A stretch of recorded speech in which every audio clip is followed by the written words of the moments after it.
देवरानी, जेठानी और बच्चे। रमाकांत जी के दो बेटे थे, मनमोहन और मुकेश। दोनों की शादी की उम्र हो चली थी। अब वो भी अपनी जिम्मेदारी से मुक्त होना चाहते थे। देखिए जी, हमारे जात बिरादरी में ऐसे ही लड़कियों का अकाल पड़ गया है। 24-24 साल के बच्चे शादी कर ले रहे हैं और हमारे बेटे 30 पार करने को है। अब उनकी शादी होगी नहीं तो कुंवारे डोलते फिरेंगे पूरी जिंदगी। अरे तो मैं कौन सा हाथ पे हाथ धरे बैठा हूँ, ढूंढी तो रहा हूँ लड़की, पर तुम्हारे बेटे हैं, इनको कोई रास ही नहीं आती।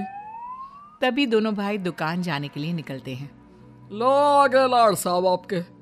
अरे नहीं करनी शादी तो ऐसे बोल दो, इस बूढ़े की किस्मत में पोते पोतियों का सुख भी नहीं है क्या? क्या फायदा शादी करके पापा। अंकुर कोई देख लीजिए, कौन सा सुखी है। रोज अपनी बीवी के डंडे खाता है वो। और वो अनुज, अरे भगवान ऐसे दिन किसी को ना दिखाए। रोज क्लेश होता है उसके घर में। यही तुम लोगों के डायलॉग सुन सुनकर मैं 60 की हो चली। अब मुझसे काम नहीं होता। अरे एक समय के बाद सबको साथी की जरूरत होती है बेटा। देखिए जी, इनका तो चलता रहेगा, आप लड़की फाइनल कीजिए बस। और उसी दिन रमाकांत जी को अपने एक दोस्त का कॉल आता है, जिनकी बेटी मीता भी आज शादी के लायक हो गई थी। सह परिवार सब मीता को देखने जाते हैं। बताओ बेटी, अपने बारे में सबको बताओ, अपना परिचय दो। मेरा परिचय तो मेरा परिवार ही है। पहले मायका था, अब ससुराल होगा। कितनी अच्छी बातें करती है ये। मैं खामखा सभी लड़कियों को गलत समझ रहा था। मनमोहन बड़ा शांत स्वभाव का था, उसे मीता पसंद आ जाती है। मीता के साथ ही उसकी नटखट सी सहेली प्रीता भी खड़ी थी, जिस पर से मनोज की नजरें हटी नहीं रही थी।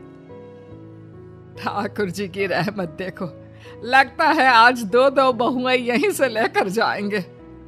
मीता और प्रीता की शादी मनमोहन और मनोज से हो जाती है और दोनों सहेलियां बहू बनकर रमा निवास में आ जाती है सुबह सुबह। अरे प्रीता, तुझे तो 9 बजे उठने की आदत है ना, अभी क्यों उठ गई? मैं हूं ना, तू जा, मैं नाश्ता बनाती हूँ। तू क्या खाएगी? अरे अच्छा थोड़ी ना लगता है, तू सब कुछ खुद करे। अच्छा तो मैं ना माँ के पैर में तेल लगा देती हूँ। मीता नाश्ता बनाती है और प्रीता घर की साफ सफाई कर रमा के पैरों में तेल लगाती है। कौन कहता है देवरानी जेठानी में कलह होता है? मेरे घर आए, घर नहीं स्वर्ग बना दिया तुम दोनों ने। सभी नाश्ते के लिए बैठते हैं। इतनी मिर्ची, ये नाश्ता किसने बनाया है? पूरा मुंह ही जल गया मेरा।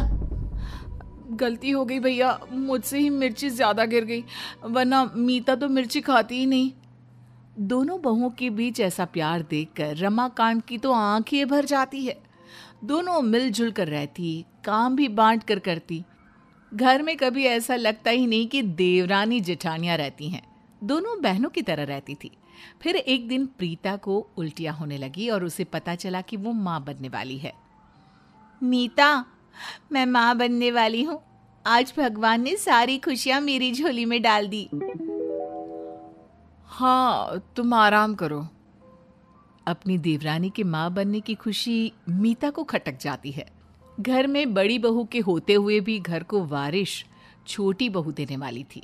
मीता का मन खट्टा हो चुका था, पर किसी को इसकी खबर लगती उसके